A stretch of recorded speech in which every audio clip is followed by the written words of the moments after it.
Terus bagaimana hubungan dengan anak saya yang sekolah di pesantren? Ini mau nanya. Kita sudah bersuci atau berwudu. Terima kasih Kemudian Bapak. wudunya batal.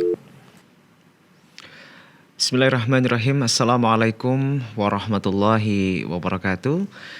Alhamdulillah wassalatu wassalamu ala rasulillah wa ala alihi wa sahbihi wa man walah. Allahumma salli wa sallim ala nabiyyina Muhammadin wa ala alihi wa sahbihi ajma'in, amma ba'd.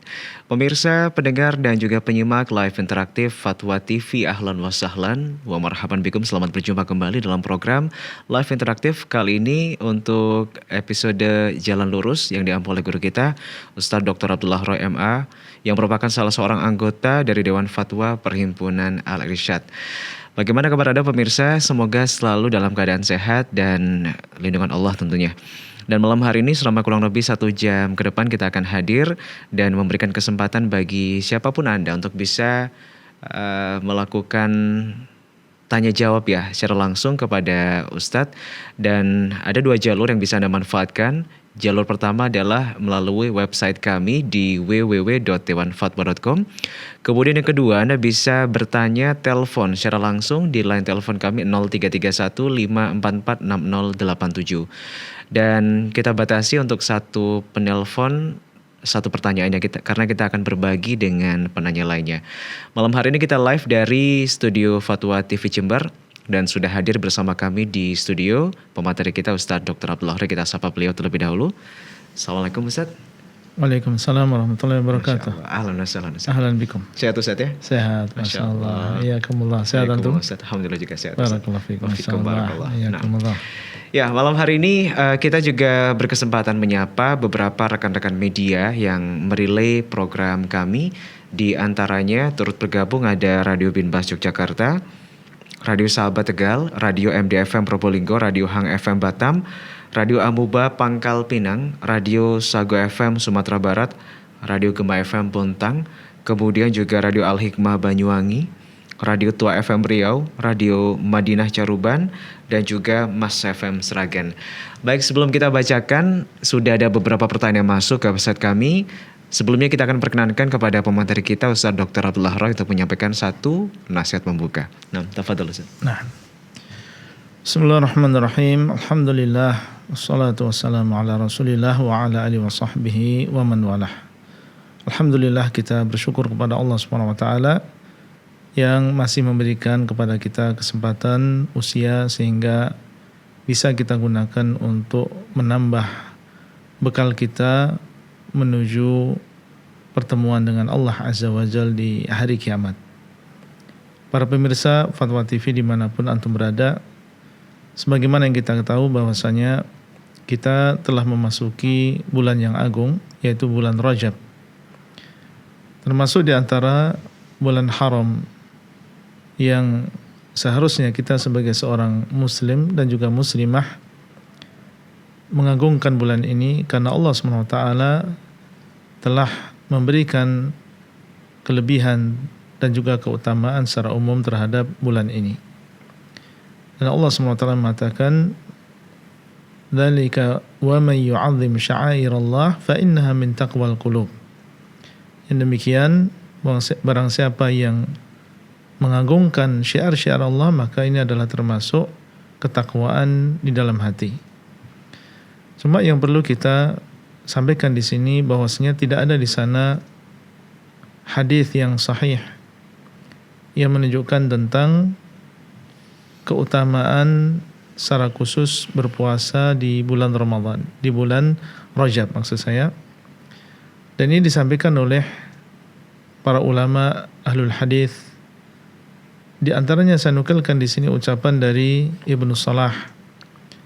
Bahwasanya beliau mengatakan, lam yathbut fi shaumi Rajabin nahyun wala nadbun wa aslu shaumi mandubun fi Rajabin wa ghairihi.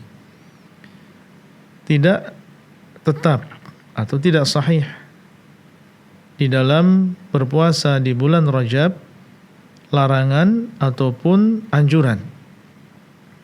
Jadi tidak ada di sana hadis yang menunjukkan larangan untuk berpuasa di bulan Rajab. Demikian pula Tidak ada di sana hadis khusus tentang anjuran untuk berpuasa di bulan Rajab. Wa aslu shaumi mandubun fi Rajabin wa ghairih.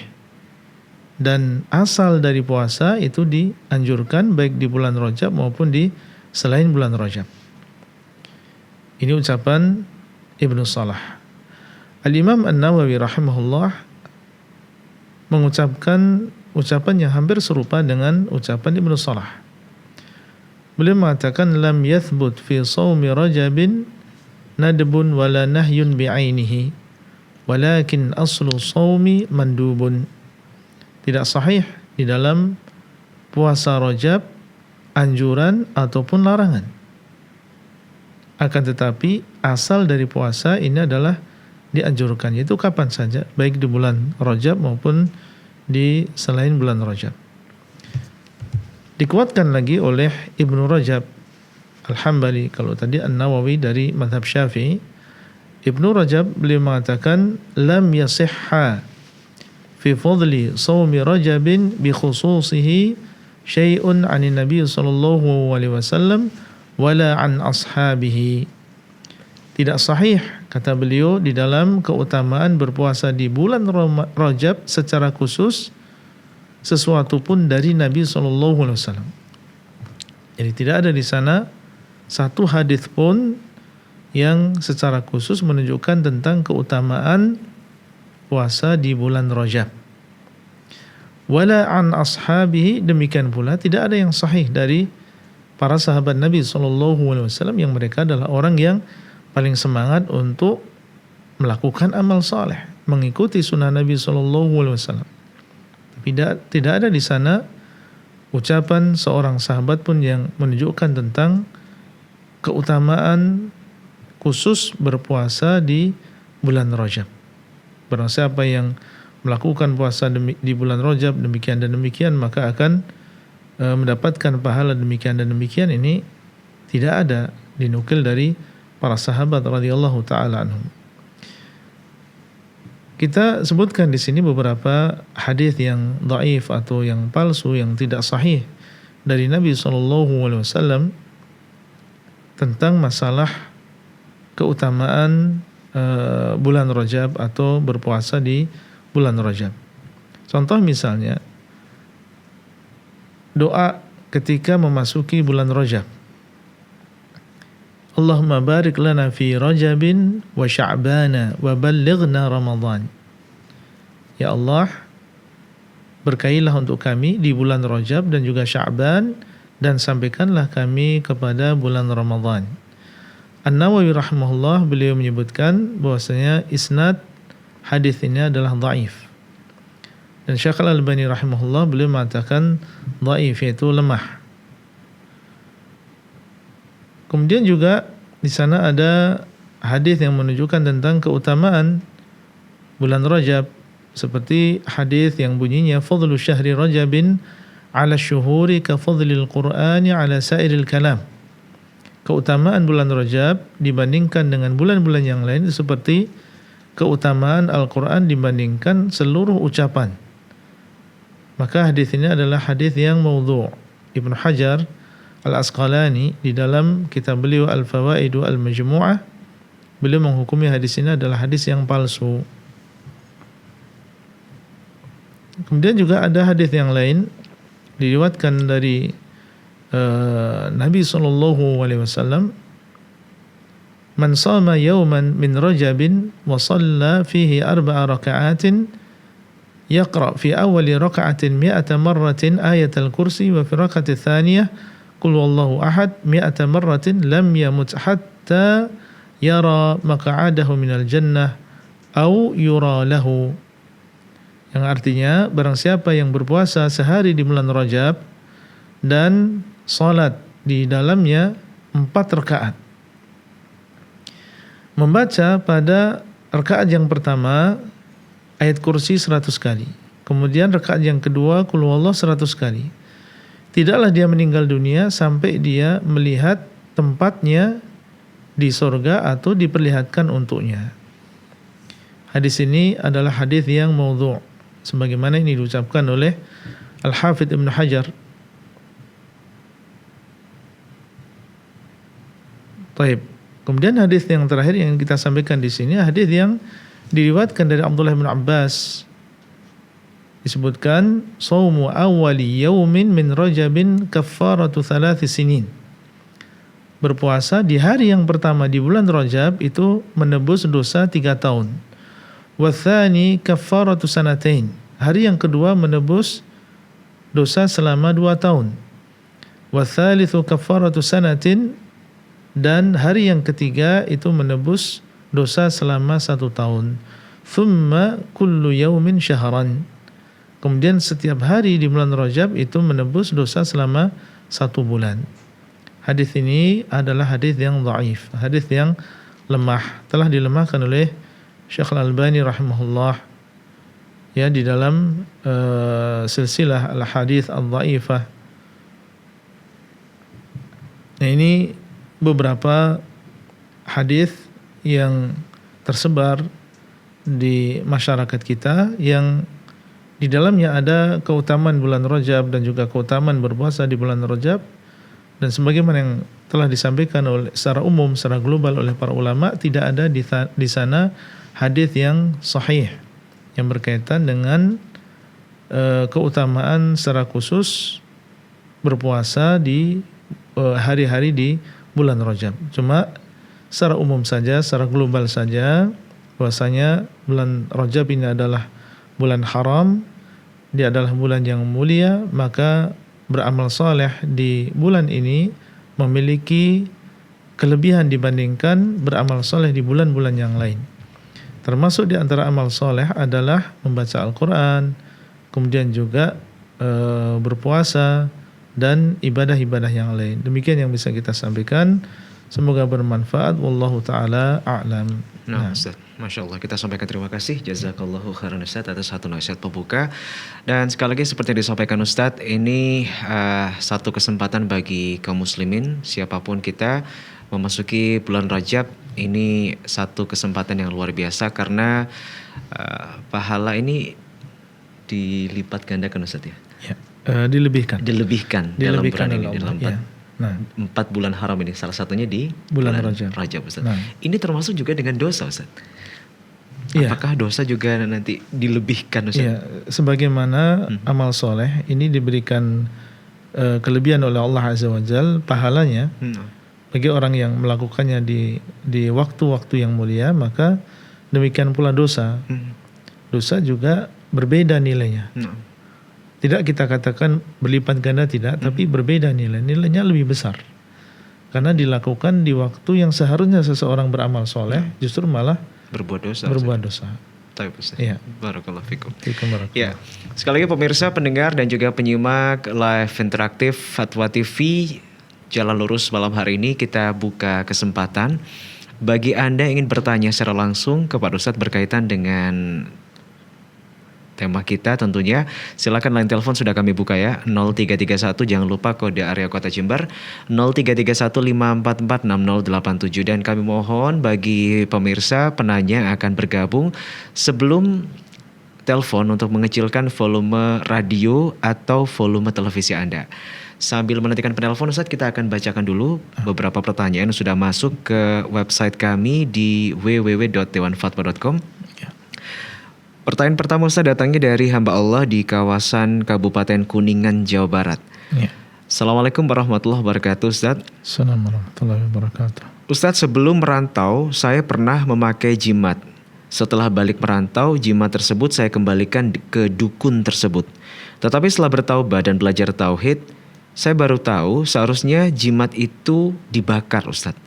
Ini kemudian bagaimana Ustadz ya, mengingat hal ini sudah 10 tahun yang lalu saya mengembalikannya, dan mungkin saya sudah tidak tahu kemana.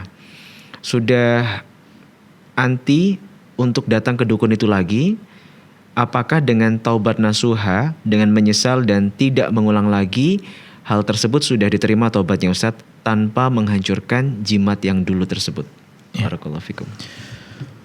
Apabila memang sudah berlalu dan sudah terjadi, maka cukup bagi penanya bertobat kepada Allah Azza wa Jalla dengan taubat yang nasuha, menyesal atas apa yang telah terjadi karena memakai jimat di dalam Islam ini adalah sesuatu yang diharamkan, bisa sampai kepada syirik yang kecil dan bisa juga sampai kepada syirik yang besar, tergantung apa yang ada di dalam hati seseorang berupa keyakinan terhadap jimat tersebut. Kemudian yang kedua adalah meninggalkan, mencampakkan, membuang. Kemudian yang ketiga adalah berniat untuk tidak melakukan perkara yang diharamkan ini di masa yang akan datang. Ya, dan memang seharusnya apabila seseorang memiliki jimat dan dia bertobat kepada Allah Azza wa Jalla dari perbuatan tersebut, maka seharusnya dia menghancurkan dan tidak mengembalikan kepada siapa saja. Dihancurkan, dimusnahkan, entah itu dibakar atau dibuang atau dipendam dan seterusnya. Dan ini adalah bentuk kesempurnaan atau bentuk taubat dia kepada Allah Azza wa Jalla. Tapi apa yang disebutkan dalam pertanyaan tadi itu sudah terjadi. Kalau memang sudah terjadi, maka seperti yang tadi kita sampaikan, cukup kita melakukan 3 syarat yang merupakan syarat taubat nasuha. Wallahu ta'ala a'lam. Nah, Ustaz, semoga bermanfaat ya untuk hamba Allah di Kabupaten Kuningan, Jawa Barat. Baik, pertanyaan kedua Ustaz dari saudari Inayah Ustaz di Kabupaten Lombok Timur, tepatnya Nusa Tenggara Barat. Bismillah Ustaz, izin bertanya, apakah betul cucian piring yang semalaman dan tempat sampah makanan yang tidak ditutup atau dibuang ini bisa mengundang jin dan setan untuk datang ke rumah? Syukran atas jawabannya, jazakumullahu khairan Ustaz. Ya, termasuk adab ketika di malam hari kita menutup panci-panci dan juga tempat-tempat makanan. Ini adalah termasuk sunnah Nabi SAW. Dan tentunya di balik ini semua banyak hikmah, termasuk diantaranya adalah untuk kebersihan, kesehatan bagi seseorang. Apakah kemudian dikatakan ini adalah yang mengundang datangnya jin? Wallahu ta'ala alam, yang seperti ini perlu dalil. Jangan sampai kita menetapkan atau meyakini sesuatu kecuali tanpa dalil ya. Untuk mengatakan bahwasanya perbuatan tersebut, yaitu apa tadi, membiarkan akan mengundang jin atau membiarkan piring tidak dicuci dan seterusnya akan mengundang jin, ini perlu dalil yang demikian. Kalau di sana tidak ada dalil yang menunjukkan demikian, maka jangan sampai seseorang meyakini sesuatu tanpa dalil. Wallahu ta'ala a'lam. Nah, Ustaz. Saat menutup makanan itu sendiri, saat perlukah kita membaca bismillah atau a'udzubillahi minasyaitonir rajim, atau cukup ditutup biasa saja Ustaz? Ditutup biasa. Nah, tanpa ada bacaan khusus Ustaz ya? Iya, seingat Anda nggak ada di sana bacaan secara khusus. Adanya seseorang menutup langsung tanpa mengucapkan bismillah, cukup. Nah, Ustaz. Baik ya. Semoga bermanfaat untuk saudari Inayah yang bertanya tadi dari Kabupaten Lombok Timur, Nusa Tenggara Barat. Ya baik pemirsa, penyimak dan juga pendengar, kita masih undang Anda. Silakan yang ingin bertanya secara langsung kepada Ustadz, manfaatkan kesempatan malam hari ini sebaik mungkin. Dan kita buka line telepon 0331 544 6087. Silakan Anda bisa menyebutkan nama Anda, kemudian asal Anda dari mana, kemudian silakan ajukan pertanyaannya kepada Ustadz ya. Dan sekali lagi mohon pertanyaannya disesuaikan dengan kompetensi masing-masing Ustadz. Dan malam hari ini kita masih menantikan penelpon yang ingin bergabung sambil kita bacakan pertanyaan-pertanyaan yang sudah masuk ke website kami ya. Pertanyaan ketiga Ustadz datangnya dari saudari Devi di Jember, Jawa Timur. Ya. Bismillah Ustadz, bagaimana menghadapi suami yang keras kepala dan suka menang sendiri, merasa paling benar dan suka emosional bila diberikan nasihat. Dan suami ini juga suka mengoleksi keris dan tiap malam Jumat dia melakukan ritual-ritual yang dilarang oleh agama. Mohon nasihatnya Ustadz, dan bagaimana cara membuat hati suami lembut untuk menerima nasihat Ustadz? Ya. Sebagaimana kita tahu bahwasanya seorang istri ini diwajibkan untuk taat kepada suami selama perintah yang datang dari suami ini tidak bertentangan dengan syariat.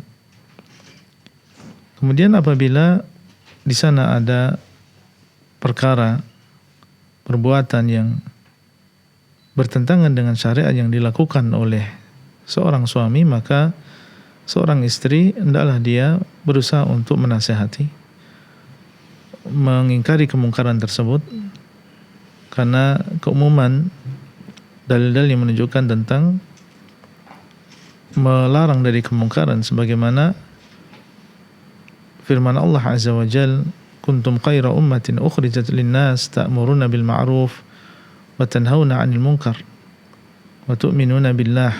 Kalian adalah sebaik-baik manusia atau sebaik-baik umat yang dikeluarkan untuk manusia. Kalian mengajak kepada kebaikan, melarang dari kemungkaran, dan kalian beriman kepada Allah. Dan disebutkan di dalam ayat yang lain bahwasanya al-mu'minun dan juga al-mu'minat, laki-laki yang beriman maupun wanita yang beriman, mereka ya'muruna bil ma'ruf wa yanhauna 'anil munkar. Mereka memerintahkan kepada kebaikan dan melarang dari kemungkaran. Ini umum, baik sebagai suami istri maupun bukan suami istri. Dan Nabi SAW mengatakan, man ra'a minkum munkaran falyughayyirhu biyadihi fa illam yastati' fa bilisani fa illam yastati' fa biqalbihi wa dzalika adhaful iman. Barang siapa yang melihat kemungkaran, maka hendaklah dia rubah dengan tangannya. Kalau tidak mampu, maka dengan lisannya. Kalau tidak mampu, maka dengan hatinya. Dan yang demikian adalah selemah-lemah iman. Apa yang disebutkan dalam pertanyaan berupa ritual, kemudian di sana ada pengagungan terhadap senjata, keris misalnya, dan wallahu alam ini di sana ada hal-hal yang dekat dengan kesyirikan, ya, karena menganggap keris tersebut adalah sakti dan ada yang mengisinya, dan harus ada di sana upacara-upacara tertentu, padahal yang diagungkan di situ adalah jin. Maka tentunya ini adalah kemungkaran yang besar. Dan seorang istri ketika melihat suaminya demikian, maka hendaklah dia berusaha untuk menasihati dengan adab, dengan kesopanan, dengan kelembutan, memilih waktu yang pas, kemudian ucapan-ucapan yang menunjukkan penghormatan kita dan kecintaan kita, kemudian juga mendatangkan alasan yang kuat dan tahapan-tahapan yang baik supaya kebenaran ini sampai kepada suami kita. Dan tentunya demikian perlu ilmu, perlu kita belajar, kemudian setelahnya kita serahkan hasilnya kepada Allah Azza wa Jalla. Karena yang namanya hidayah dan juga taufik ini adalah hak Allah SWT. Kita sebagai seorang manusia, sebagai istri dari suami kita, tidak memiliki hak apapun. Yang bisa kita lakukan adalah memberikan nasihat, berusaha bagaimana suami kita mendapatkan hidayah. Dan Allah Azza wa Jalla dialah yang menentukan. Doa dari seorang istri yang tidak henti-hentinya ini juga termasuk di antara hal yang insyaallah menjadi sebab suami kita mendapatkan hidayah. Wallahu ta'ala a'lam. Nah, Ustaz, semoga Allah mudahkan ya. Terima kasih atas jawabannya. Semoga bermanfaat untuk saudari Devi dari Jember yang telah bertanya tadi. Kemudian kita menuju ke pertanyaan keempat, Ustaz, dari hamba Allah, kali ini berasal dari kota Pekanbaru Riau. Assalamualaikum warahmatullahi wabarakatuh. Ustaz, izin bertanya. Assalamualaikum warahmatullahi wabarakatuh. Ustaz, apakah Allah tidak akan mengampuni dosa kecil seseorang selagi dia belum bertaubat dari dosa besar? Kemudian yang kedua, seseorang melakukan amalan yang menyebabkan dosa kecil dihapuskan. Orang yang melakukan dosa besar dan mengerjakan amalan itu, apakah dosa kecilnya tetap dihapuskan walaupun dia masih memiliki dosa besar, Ustaz? Ya. Terima kasih. Di dalam sebuah ayat Allah SWT mengatakan, in tajtanibu kaba'ira ma tunhauna anhu nukaffir ankum sayyi'atikum. Kalau kalian meninggalkan dosa-dosa besar, maka kami akan mengampuni dosa-dosa kecil kalian. Wallahu alam. Di sini Allah SWT menyebutkan bahwa supaya seseorang mendapatkan ampunan dari dosa-dosa kecil yang dia lakukan, maka hendaklah dia menjauhi dosa-dosa besar. Dan yang dimaksud menjauhi di sini bukan berarti seseorang kemudian bisa terlepas sama sekali dari dosa besar. Seandainya dia melakukan dosa besar, kemudian dia bertobat kepada Allah Azza wa Jal dari dosa besar tersebut, maka semoga ini menjadi sebab Allah SWT mengampuni dosa kecil kita. Ya, jadi ayat ini wallahu alam menjadi dalil bahwasanya seorang apabila ingin mendapatkan ampunan dari dosa-dosa kecil yang dia lakukan, maka hendaklah dia meninggalkan dosa besar. Dan makna meninggalkan dosa besar selain maksudnya adalah seseorang berusaha untuk tidak melakukan dosa besar, di antara maknanya adalah seandainya seseorang melakukan dosa besar, maka segera dia bertobat kepada Allah Azza wa Jalla dengan taubat yang nasuha, sehingga diharapkan seandainya dia memiliki dosa-dosa kecil, maka diampuni dosa-dosa kecil tersebut. Wallahu ta'ala a'lam. Nah Ustaz, ya semoga bermanfaat ya untuk hamba Allah yang bertanya tadi. Ya pemirsa, kita masih di separuh perjalanan malam hari ini, dan kita juga ucapkan selamat bergabung bagi Anda mungkin yang baru tersambung bersama kami di live interaktif Fatwa TV. Kali ini kita hadir untuk episode Jalan Lurus yang diampu oleh guru kita Ustadz Dr. Abdullah Roy MA yang merupakan salah seorang anggota dari Dewan Fatwa Perhimpunan Al-Irsyad. Dan malam hari ini kita masih undang Anda, kita masih berikan kesempatan bagi siapapun, silakan yang ingin bertanya. Line telepon kami buka di 0331 544 6087. Silakan menyebutkan Anda dari mana, kemudian pertanyaannya apa. Satu penelpon kita batasi satu pertanyaan ya. Baik, sambil menantikan telepon Anda, kita bacakan dulu beberapa pertanyaan yang sudah masuk malam hari ini di website kami dewanfatwa.com. Baik, pertanyaan kelima Ustadz. ya. Dari saudari Yosep Mardiana di Bogor. Bismillah, Assalamualaikum warahmatullahi wabarakatuh Ustadz. Assalamualaikum warahmatullahi wabarakatuh. Ustadz, ayah saya meninggal pada tanggal 13 Rabiul Awal 1444 Hijriah. Dan Alhamdulillah sekitar 2 tahun sebelumnya saya sudah mengenal dakwah sunnah. Semalam pada tanggal 14 Rabiul Akhir saya bermimpi. Isi mimpinya adalah yang pertama, ayah saya melihat sewaktu proses dia dikafani, ayah saya tidak merasakan apapun di dalam alam kubur. Mohon maaf, kita ulang Ustaz. Yang pertama, isi mimpi tersebut adalah yang pertama, ayah saya melihat sewaktu proses dia dikafani. Yang kedua, ayah saya tidak merasakan apapun di alam kuburnya. Yang ketiga, ayah saya minta dibuatkan ritual tahlilan. Pertanyaannya Ustadz, apakah ini mimpi dari syaitan mengingat perkara pada poin ketiga tersebut Ustadz ya? Ada semacam ritual untuk suruh tahlilan Ustadz. Sebagaimana kita tahu bahwasanya ritual ini tidak ada contohnya dari Rasulullah SAW dan tidak pernah dilakukan oleh para sahabat radhiyallahu taala anhum.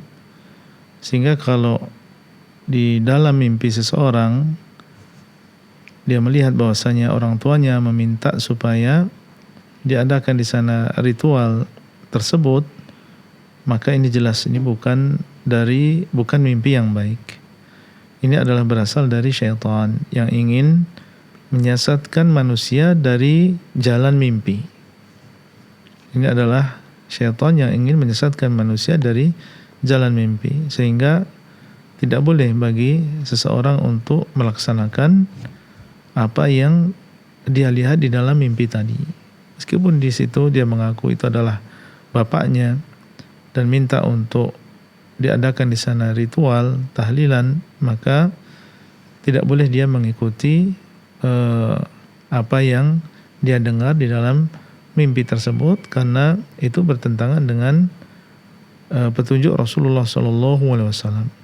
Jadi orang yang sudah meninggal dunia kita doakan dengan kebaikan, dengan istighfar, ya dengan rahmat yang luas dari Allah Subhanahu wa taala, dengan dimasukkan ke dalam surga, dijauhkan dari neraka.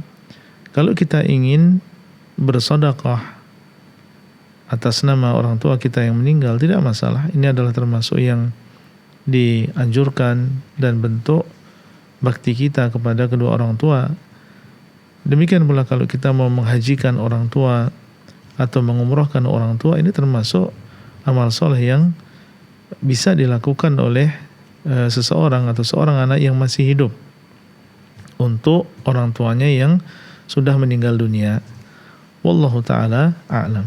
Nah Ustaz ya, semoga bermanfaat ya untuk penanya tadi, Saudari Yosef Mardian yang sudah bertanya. Kemudian ada penelpon kita Ustaz, malam hari ini kita sapa dulu. Sudah tersambung bersama kami dari Garut, ada Pak Asep, Fatwa TV. Assalamualaikum Pak Asep. Waalaikumsalam warahmatullahi wabarakatuh. Ya silakan Pak Asep pertanyaannya. Halo Pak Ustaz, Assalamualaikum. Assalamualaikum warahmatullahi wabarakatuh. Saya mau bertanya tentang bulan Rajab, Pak. Malum di sini kan kalau bulan Rajab itu ada pengajian gitu, pengajian itulah. Jadi apa hukumnya itu? Apakah ada dalil dari Rasulullah apa enggak gitu? Assalamualaikum.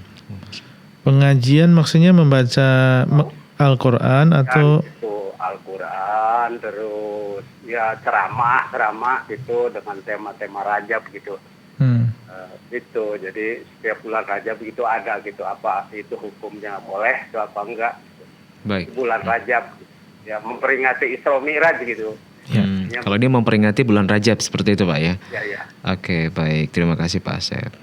Assalamualaikum. Waalaikumsalam warahmatullahi wabarakatuh. Ya.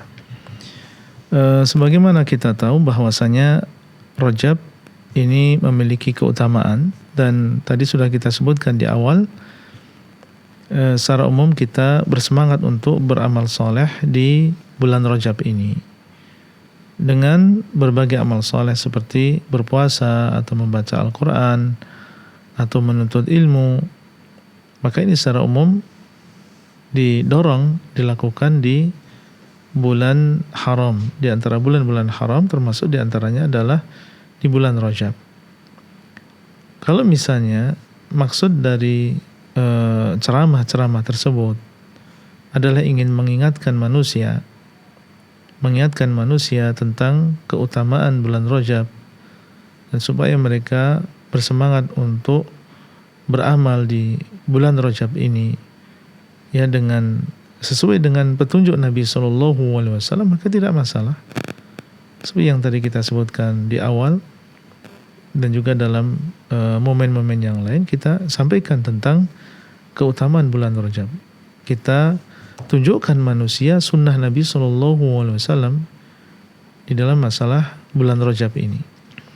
Adapun kalau pengajian-pengajian tersebut isinya adalah menyebutkan hadis-hadis yang palsu, yang lemah, yang tidak ada dasarnya, dan telah dihukumi oleh para ulama bahwasanya hadis-hadis tersebut adalah hadis-hadis yang tidak sahih, kemudian menutupi yang demikian, membiarkan manusia dalam keadaan mereka meyakini sesuatu yang tidak ada dasarnya, maka tentunya demikian dilarang ya.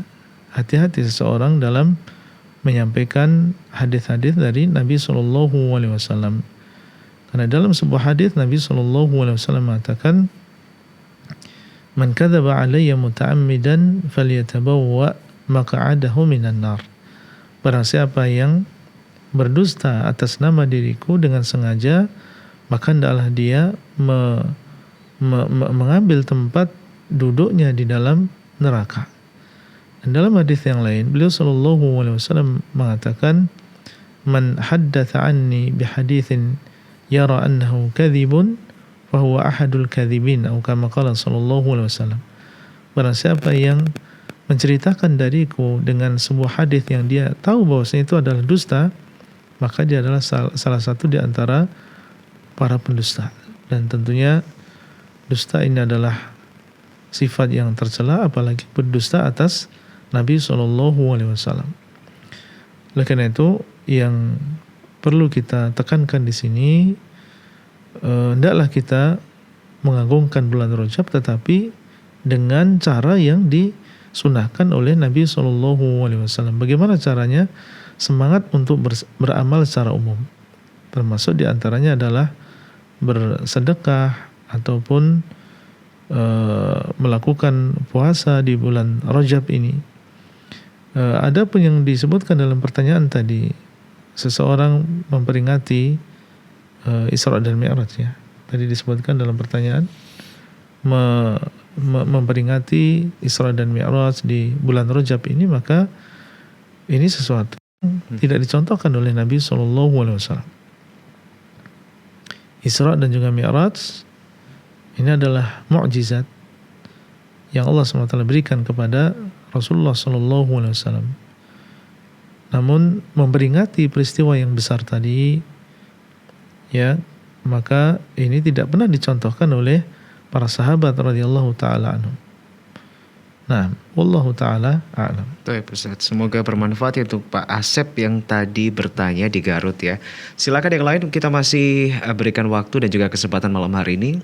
Masih ada cukup waktu bagi Anda, bisa Anda manfaatkan sebaik mungkin untuk bisa mendulang ilmu dan juga kebermanfaatan. Mungkin di antara Anda ada yang memiliki permasalahan atau hal-hal yang tidak Anda pahami berkaitan dengan agama Islam, silahkan tanyakan secara langsung kepada Ustaz di 0331544687.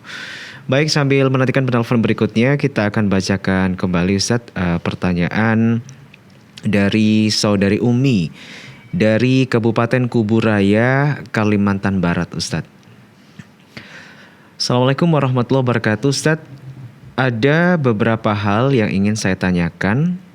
Yang pertama adalah, Ustadz, bagaimana cara menyikapi apabila suami kita selalu mengaitkan sesuatu yang berbau klinik atau syirik? Contohnya, anak saya sakit demam hampir 1 minggu dan saya sudah bawa ke dokter dan info dari dokter karena pengaruh batuk pilek. Namun asumsi suami saya, penyakit anak tidak sembuh karena ada makhluk halus yang mengganggunya. Yang kedua adalah, Ustadz, pertanyaannya, apakah makhluk halus ini bisa melakukan tindakan kejahatan, Ustadz? Iya. No. Seseorang tidak bermudah-mudahan di dalam masalah ini, kemudian menghukumi sesuatu dan menghubungkan dia dengan jin, atau ini adalah gangguan dari makhluk halus dan seterusnya. Kalau memang dokter sudah menyatakan bahwasanya ini adalah penyakit tertentu dan di sana ada sebab yang jelas, maka seseorang berusaha untuk mengambil sebab kesembuhan sesuai dengan petunjuk dokter tadi. Nabi SAW mengatakan, ibadallah tadawaw wala tadawaw biharam. Wahai hamba-hamba Allah, hendaklah kalian berobat dan janganlah kalian berobat dengan sesuatu yang diharamkan. Dan jangan sampai seseorang bermudah-mudahan kemudian mengatakan bahwasanya adalah gangguan makhluk halus, padahal di sana tidak ada alasan sama sekali yang bisa dipertanggungjawabkan. Adapun seseorang hanya kalau ingin dia melakukan ruqyah, di samping dia mengambil sebab dengan mendatangi dokter dan mengambil obat dan meminum obatnya, kemudian diiringi dengan ruqyah, maka tidak masalah. Kita menggabungkan antara dua obat dengan meruqyah anak kita dengan Al-Quran atau dengan doa-doa yang berasal dari Nabi SAW. Kemudian kita juga minum obat yang berasal dari dokter, tidak masalah. Ya, yang perlu kita ingatkan di sini adalah bermudah-mudahan seseorang mengatakannya adalah gangguan dari makhluk halus dan seterusnya, ya, dan berlebihan di dalam masalah ini, maka ini tidak diperkenankan yang demikian. Wallahu ta'ala a'lam. Baik, Ustaz, semoga bermanfaat ya untuk saudari Umi yang bertanya tadi dari Kalimantan Barat. Kemudian ada penelpon berikutnya, Ustaz, yang sudah tersambung bersama kami dari kawasan Pacitan. Ada Ibu Rosmini. Kita sapa Fatwa TV. Assalamualaikum. Waalaikumsalam warahmatullahi wabarakatuh. Ya, silakan Ibu Rosmini, pertanyaan Anda. Iya. Assalamualaikum warahmatullahi wabarakatuh, Ustaz. Assalamualaikum warahmatullahi wabarakatuh. Iya, bagaimana membaca surat Kahfi di malam Jumat? Juga apa ada dalil yang menjelaskan bahwa setiap sholat fardu itu ada bacaan-bacaan surat yang tertentu. Kadang ada yang habis baca ini, zuhur harus ini, kalau zuhur ini, asar harus ini. Itu apa ada dalil yang menjelaskan seperti itu, Ustaz? Terima kasih jawabannya. Jazakallahu khairan. Assalamualaikum warahmatullahi wabarakatuh. Waalaikumsalam warahmatullahi wabarakatuh. Wa jazakillahu khairan, Ustaz. Baik, ada 2 pertanyaan Ustaz ini ya. Hukum membaca surat Al-Kahfi dan membaca surat-surat tertentu selepas sholat, Ustaz. Iya. Adapun tentang masalah membaca surat Al-Kahfi di malam Jumat atau di hari Jumat, maka hadis di dalam masalah ini diperselisihkan oleh para ulama. Telah diperselisihkan oleh para ahli hadis. Ada di antara mereka yang menghasankan dan ada di antara mereka yang mendhaifkan.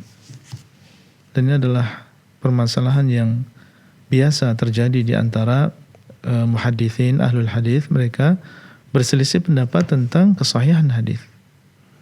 Bagaimana sikap seorang muslim kalau memang dia bisa melihat masing-masing alasan dari yang menghasankan ataupun yang mendhaifkan ataupun yang mensahihkan, kemudian dia bisa menguatkan salah satu di antara pendapat-pendapat tadi, maka silakan dia lakukan karena dia mampu untuk melihat alasan-alasannya. Adapun seseorang yang tidak mampu untuk melakukan yang demikian, kemudian dia terpaksa harus melakukan taklid, yaitu mengikuti salah satu di antara 2 pendapat, maka hendaklah dia memilih siapa di antara mereka yang menurut dia ini lebih mumpuni di dalam masalah ilmu hadis.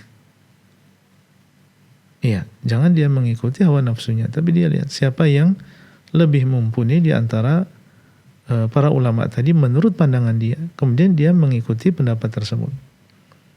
Kemudian setelahnya jangan sampai dia menyalahkan pendapat yang lain, karena kedudukan dia sekarang sebagai muqallid yang mengikuti di dalam masalah ini. Silahkan dia mengamalkan sesuai dengan apa yang menurut dia adalah yang sahih, karena dia mengikuti salah satu di antara 2 pendapat tadi tanpa dia menyalahkan pendapat yang lain, tanpa dia menjadikan ini sebagai sebab pertengkaran antara dia dengan saudaranya. Nah, kemudian masalah yang kedua, apakah di sana ada surat-surat khusus yang dibaca pada setelah sholat? Setelah sholat 5 waktu? Iya, misalnya duhur baca surat A, kemudian asar surat B, apakah ini ada tuntunannya? Setelah sholat? Setelah sholat wajib, Ustaz. Iya, setelah sholat wajib di sana ada zikir-zikir yang datang dari Nabi SAW, seperti misalnya Al-Falaq, An-Nas, Qul Huwallahu Ahad. Ini dibaca setiap selesai sholat 5 waktu. Apakah ada di sana surat-surat yang lain yang dibaca setelah sholat 5 waktu? Wallahu alam, setahu saya tidak ada di sana selain 3 surat tadi. Dan seorang muslim mengikuti apa yang datang dari Rasulullah SAW. Ya, selama beliau SAW hanya mencontohkan untuk kita setelah sholat 5 waktu adalah membaca 3 surat tadi, maka seseorang mencukupkan diri dengan 3 surat tadi. Nah, wallahu ta'ala a'lam. Baik, semoga bermanfaat ya untuk Ibu Rosmini yang bertanya dari Pacitan tadi. Kemudian kita akan bergeser Ustaz ke penanya berikutnya. Sudah tersambung dari Pekanbaru, ada Umu Yodi. Fatwa TV, Assalamualaikum. Waalaikumsalam warahmatullahi wabarakatuh. Baik, silakan Umu Yodi pertanyaannya. Iya, Assalamualaikum Ustaz. Assalamualaikum warahmatullahi wabarakatuh. Izin melanjutkan pertanyaan dari member WhatsApp di WhatsApp Ustaz. Ya. Terkait memakai buku anak yang bergambar makhluk hidup, bagaimana syariat menanggapinya ya Ustaz? Anak pernah bertanya pada salah satu ulama, jawabannya masih diperbolehkan.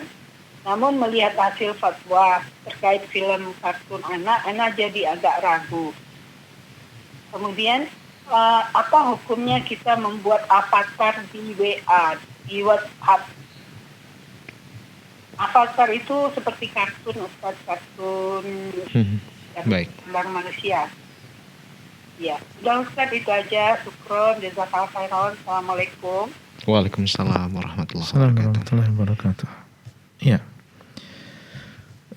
Pertama, tentunya seorang muslim mengetahui tentang keharaman melukis makhluk yang bernyawa. Dan Nabi SAW mengatakan, asyaddun nasi adzaban yaumal qiyamah al-musawwirun. Orang yang paling keras azabnya di hari kiamat adalah orang-orang yang menggambar. Dan disebutkan dalam hadis bahwasanya malaikat tidak akan masuk ke dalam rumah yang di situ ada gambar makhluk bernyawa. Sehingga seorang muslim hendaklah dia berhati-hati dan mentarbiyah, mendidik anaknya dengan sesuatu yang jauh dari keraguan-raguan.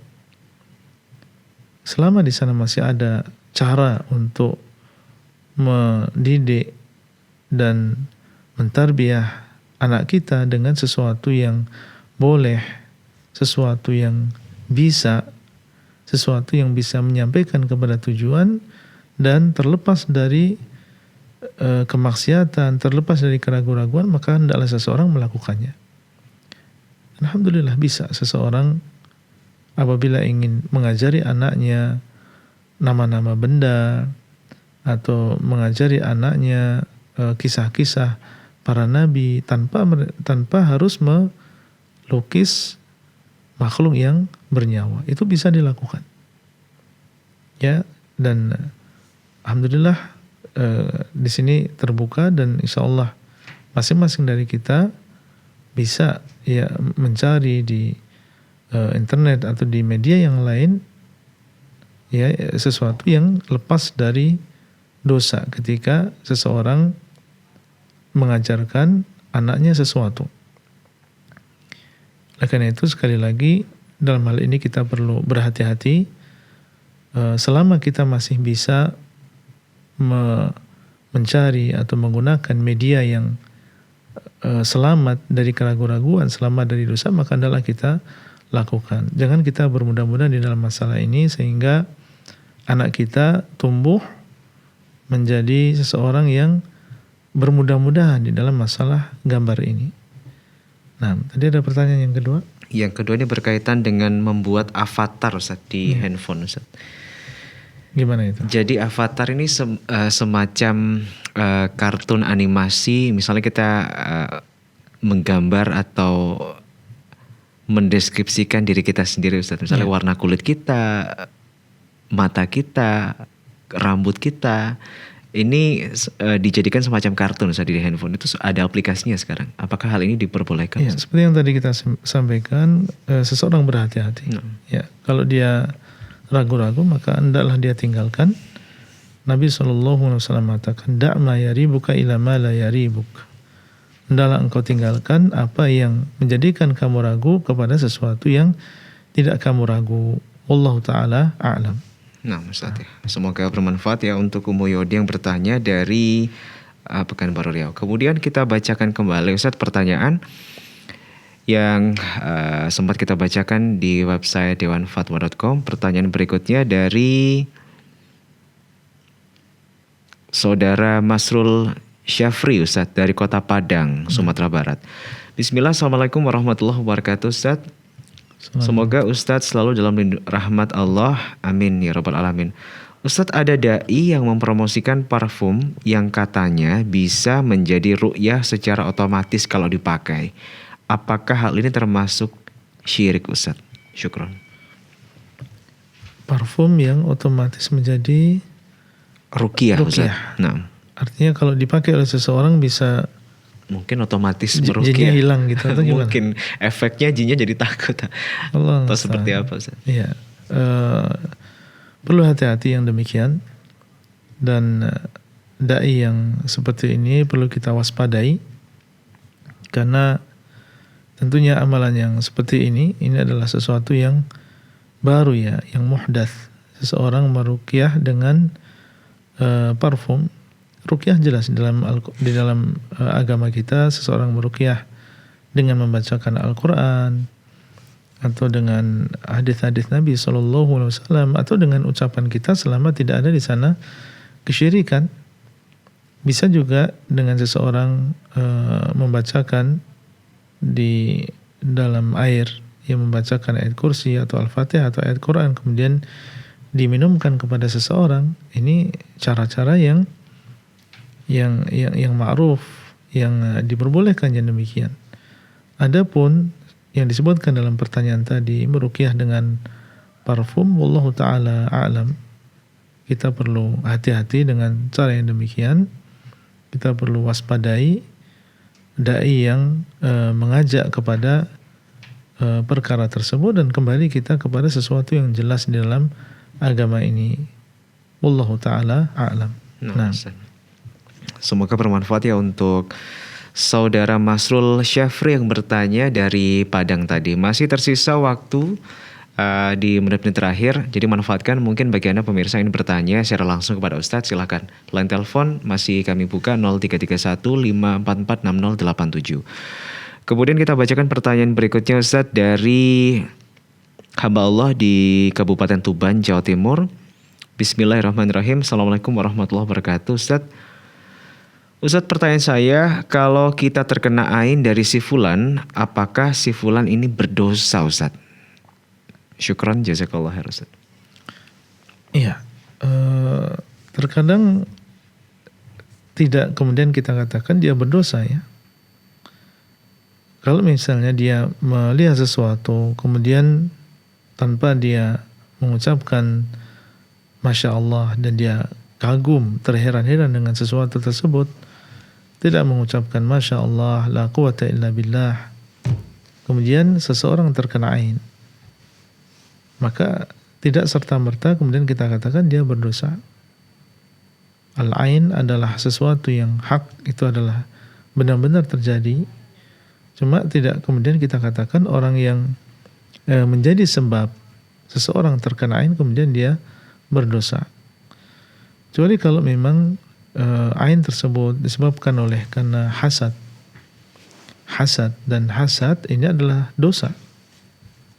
Hasad ini adalah termasuk dosa. Kalau memang sebabnya demikian, maka kita katakan dia telah berdosa karena hasad tersebut. Nabi SAW mengatakan wala tahasadu, dan janganlah kalian saling berhasad satu dengan yang lain. Ya, hanya tidak semua ain itu sebabnya karena hasad. Terkadang seperti yang tadi kita sebutkan, seseorang ta'ajub, seseorang terheran-heran, kemudian dia tidak menyandarkan itu kepada Allah, tidak mengatakan la haula wala quwata illa billah, tidak mengatakan Masya Allah, maka ini bisa menjadi sebab orang lain terkena ain. Wallahu ta'ala a'lam. Nah, Ustaz. Baik. Ustaz, kita ke pertanyaan terakhir Ustaz ya. Masih ada waktu sekitar 2 menit ke depan Ustaz. Ya. Baik. Dari saudara Wibowo dari lokasi yang sama di Tuban Ustaz. Bismillah, Assalamualaikum warahmatullahi wabarakatuh. Ustaz, apakah boleh atau ini termasuk kesyirikan menanam pohon bidara di samping rumah Ustaz? Jazakallah khair. Iya. Mungkin kita lihat tujuannya ya. Kita tidak tahu niat dari orang yang menanam pohon bidara tadi. Kalau tujuannya hanya sekedar hobi, yang menanam daun bidara, atau ada tujuan-tujuan lain yang boleh, mungkin untuk pengobatan, karena diketahui bahwasanya daun tersebut memiliki kandungan tertentu, cocok untuk penyakit tertentu, maka tidak masalah. Tidak dikatakan itu adalah sebuah kesyirikan. Tapi kalau di sana ada tujuan yang lain, misalnya kalau dia menanam pohon tersebut, maka ini bisa menjadi sebab dia mendapatkan keberuntungan atau ketentraman di dalam rumah tangga, maka ini meyakini sesuatu yang bukan sebab menjadi sebab. Meyakini sesuatu yang bukan sebab menjadi sebab, dan ini adalah termasuk syirik yang kecil. Ini adalah termasuk syirik yang kecil karena dia menjadikan sesuatu yang bukan sebab sebagai sebab. Adapun kalau meyakini bahwasanya daun bidara tadi itulah yang menghilangkan musibah, mendatangkan manfaat, menghilangkan mudarat, maka ini sampai kepada syirik yang besar. Wallahu taala a'lam. Nah, jadi kembali lagi dilihat niatnya apa, Ustaz. Iya. Baik, Ustaz. Itu jadi pertanyaan dan jawaban terakhir, Ustaz. Kita sampaikan terima kasih. Jazakallahu khairan, Ustaz. Taib, ya, kita juga sampaikan terima kasih untuk Anda pemirsa yang telah menyaksikan, mengikuti, kemudian juga turut menyebarluaskan dakwah kami dalam program live interaktif Fatwa TV Jalan Lurus. Kita sampaikan terima kasih. Jazakumullahu khairan wa barakallahu fikum. Jangan lupa Anda bisa simak program live interaktif dari hari Senin sampai dengan hari Jumat di waktu dan juga jam yang telah dijadwalkan. Informasi-informasi berkaitan dengan Dewan Fatwa dan Fatwa TV, silakan Anda bisa akses di dua website kami. Yang pertama adalah fatwatv.id, kemudian juga ada di www.dewanfatwa.com. Dan pemirsa, kita juga undang Anda untuk bisa menjadi bagian dari dakwah kami untuk turut menyebarluaskan dakwah Islam melalui rekening aktif kami di Yayasan Pilar Media Komunikasi dan Dewan Fatwa Perhimpunan Al-Irsyad di nomor-nomor rekening yang tertera di layar kaca Anda.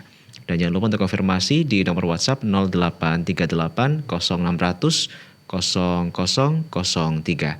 Atas partisipasi dan donasi yang diberikan kita sampaikan terima kasih. Jazakumullahu khairan. Akhirnya kita mewakili seluruh kerabat kerja yang bertugas malam hari ini menyampaikan terima kasih atas perhatian Anda. Sampai bertemu kembali insya Allah di live interaktif berikutnya. Wassalamualaikum warahmatullahi wabarakatuh. Ya Allah. Terus bagaimana hubungan dengan anak saya yang sekolah di pesantren? Ini mau nanya. Kita sudah bersuci atau berwudu, kemudian bersentuhan dengan suami, wudunya batal.